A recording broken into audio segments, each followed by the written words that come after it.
अजित पवारांचं अपघाती निधन झालं. त्याच्या निधनानंतर दोन सर्वात मोठे प्रश्न होते. पहिला प्रश्न, अजित पवारांचे राष्ट्रवादी काँग्रेस नेतृत्व कोण करणार? तर दुसरा प्रश्न, दोन्ही राष्ट्रवादी एकत्र येणार का? दादांच्या निधनानंतर अवघ्या 3 दिवसांनी या दोन्ही प्रश्नांची उत्तरं मिळाली आहेत. अजित पवारांच्या पश्चात त्यांच्या पक्षाचं नेतृत्व सुनेत्रा पवार करणार आहेत. तर दोन्ही राष्ट्रवादी एकत्र येणार का? याचं उत्तर नाही असं आहे. खरं तर दोन्ही राष्ट्रवादी एकत्र येणार, जिल्हा परिषदेच्या निवडणुकानंतर विलिनीकरणाची घोषणा होणार, अशा चर्चा महिनाभरापासून सुरू होत्या. पण आता या सर्व चर्चांना फुलस्टॉप मिळाला आहे. कारण मागच्या 3 दिवसात ज्या काही घडामोडी घडल्या ते पाहता विलिनीकरणाची घाई ही शरद पवारांच्या नेत्यांनाच झाली होती असं दिसतं. अजित पवारांच्या पक्षाकडून तशा हालचाली दिसल्या नाहीत. त्यातच सुनेत्रा पवार यांच्या हाती राष्ट्रवादीची सूत्रे आल्यानंतर आता विलिनीकरणाची शक्यताही संपुष्टात आली आहे. आता प्रश्न आहे तो म्हणजे इथून पुढे शरद पवार गटासमोर पर्याय काय? अजित पवार गटाने झिटकारल्यानंतर आता शरद पवार गट काय करणार? समजून घेऊ या व्हिडिओच्या माध्यमातून. सर्वात आधी विलिनीकरण करण्याबाबत काय चर्चा सुरू होत्या ते बघू. शरद पवार म्हणाले, खरं तर दोन्ही राष्ट्रवादी एकत्र येण्याबाबत गेल्या 4 महिने चर्चा सुरू होती. या चर्चेत नेतृत्व अजित पवार व जयंत पटेल करत होते. सगळ्या चर्चा या दोघांनीच केल्या. पण आता यामध्ये खंड पडलेला आहे. याबाबत 12 तारखेला घोषणा केली जाणार होती असे शरद पवार म्हणाले. राष्ट्रवादी आणि शरद पवार गटाचे नेते अनिल देशमुख यांनी सांगितले की राष्ट्रवादी काँग्रेसचे दोन्ही गट एकत्र यावेत ही अजित पवारांची इच्छा होती. ही इच्छा पूर्ण केली पाहिजे असं देशमुख म्हणाले. पक्षाचे नेते जयंत पटेल यांनी सुद्धा विलिनीकरणावरती बैठक झाल्याचे स्पष्ट केले. जयंत पटेल यांनी सांगितले की अजित पवार या मुद्द्यावरती सकारात्मक होते. त्यांनी सांगितले होते की स्थानिक स्वराज्य संस्थांच्या निवडणुका युती करून लढवायच्या, मग निवडणुकानंतर विलिनीकरणावरती निर्णय घेऊ. शरद पवार गटाचे प्रदेशाध्यक्ष शशिकांत शिंदे यांनी सुद्धा दावा केला की अजित पवारांनी महानगरपालिका आणि स्थानिक संस्थांच्या निवडणुकानंतर दोन्ही गटाच्या विलिनीकरणावरती एकत्र बसून निर्णय घेण्याबाबत सांगितले होते. याचा अर्थ काय? तर विलिनीकरणाबाबत अजित पवार हे पॉझिटिव्ह होते आणि शरद पवार गटाचे नेते विलिनीकरणासाठी जास्त उत्सुक होते.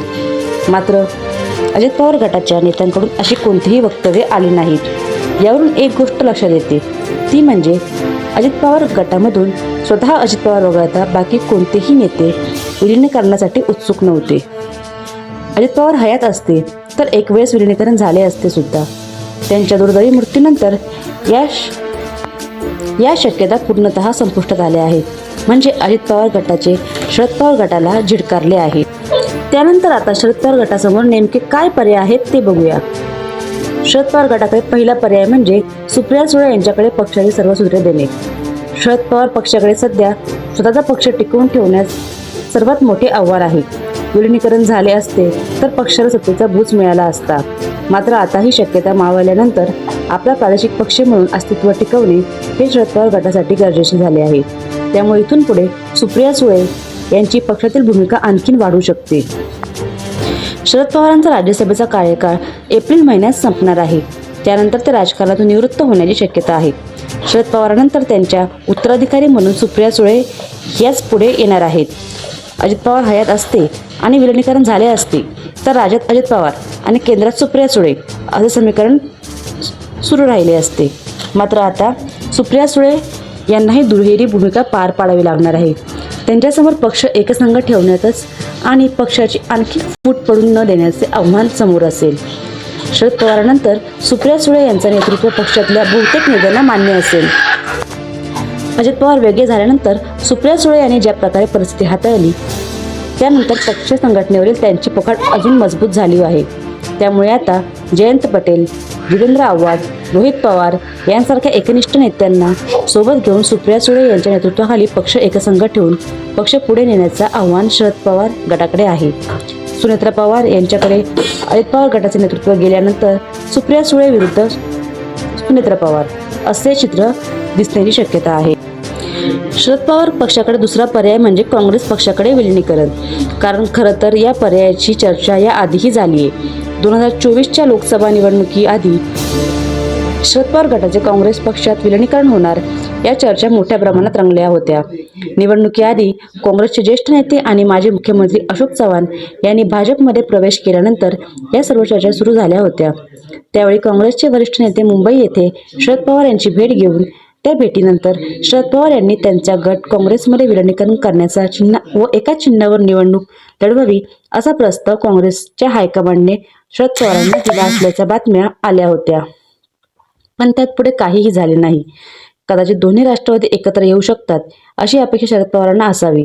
पण आता ही अपेक्षा सुद्धा संपुष्टात आल्यानंतर शरद पवार त्यांच्या पक्ष काँग्रेसमध्ये विलीन करण्याचा निर्णय घेऊ शकतात. असे झाले तर काँग्रेस आणि राष्ट्रवादीचे जुने कार्यकर्ते एकत्र येऊन मोठी ताकद निर्माण करू शकतात. मात्र हे वाटते तेवढे सोपे नाहीये. कारण या पर्यायाची सर्वात मोठी अडचण म्हणजे यामुळे राष्ट्रवादीची वेगळी ओळख संपेल. स्थानिक नेत्यांना काँग्रेसच्या नेत्यांशी तडजोड करावी लागणार आहे आणि हे नेते तयार होणार नाहीत. शरद पवार हे नेहमी प्रॅक्टिकल राजकारणासाठी ओळखले जातात. त्यांनी याआधी असे संकेत दिले होते की यानंतर अनेक प्रादेशिक पक्ष स्वतःचे अस्तित्व टिकवण्यासाठी काँग्रेसच्या जवळ येतील किंवा विलीन होतील.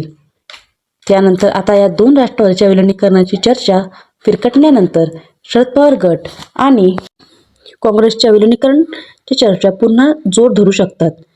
शरद पवार गटासमोर तिसरा पर्याय म्हणजे अजित पवार गटामध्ये किंवा भाजपमध्ये जाण्याचा. पवार गटाचे नेते जयंत पाटील यांनी गेल्या वर्षी प्रदेशाध्यक्ष पदाचा राजीनामा दिला होता. त्यानंतर ते भाजपामध्ये प्रवेश करणार अशा चर्चा मोठ्या प्रमाणावर रंगल्या होत्या. मात्र त्यावर सुद्धा देवेंद्र फडणवीस आणि जयंत पाटील यांनी स्पष्टीकरण देत सगळ्या शक्यता नाकारल्या होत्या.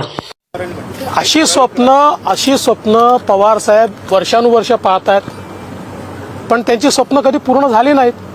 14ला पहिली, 19ला. आता दोन्ही राष्ट्रवादीच्या विलिनीकरणाची चर्चा संपुष्टात आल्यानंतर भाजपमध्ये विलिनीकरणाची चर्चा जोर धरू शकतात.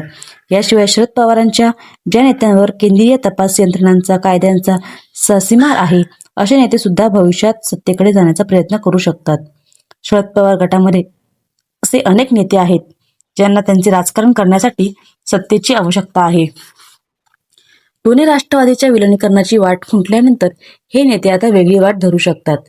असे पाहता अजित पवार गटाने झिडकारल्यानंतर शरद पवार गटासमोर फारसे पर्याय उरले नाहीत. सुप्रिया सुळे पक्षाचे नेतृत्व करायला पुढे येऊ शकतात असे दिसत असले तरी तुम्हाला काय वाटते? शरद पवार गटासमोर आता काय पर्याय आहेत? तुमची मते आम्हाला कमेंटमध्ये जरूर कळवा आणि अशाच राजकीय घडामोडी पाहण्यासाठी चॅनलला सबस्क्राईब करायला विसरू नका.